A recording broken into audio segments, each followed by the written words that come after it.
IPL franchise యజమానులపై Lucknow super giants captain KL Rahul కీలక వ్యాఖ్యలు చేశాడు. క్రీడలు వ్యాపారం ఒకటి కాదని సీరియస్ అయ్యాడు. ఆటలో ఏ క్రీడాకారుడికైనా ఓ చెడ్డ రోజు ఉంటుందని రాహుల్ అన్నాడు. వ్యాపార రంగం నేపథ్యానికి సంబంధించిన వాళ్ళు ఐపీఎల్ ఫ్రాంచైజీల యజమానులు.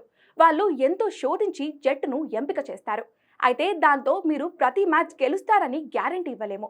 లెక్కల పరంగా అత్యుత్తమ ప్లేయర్లు కావచ్చు, కానీ ఆ సదరు ప్లేయర్కు ఓ బ్యాడ్ టైం వస్తూ ఉంటుంది.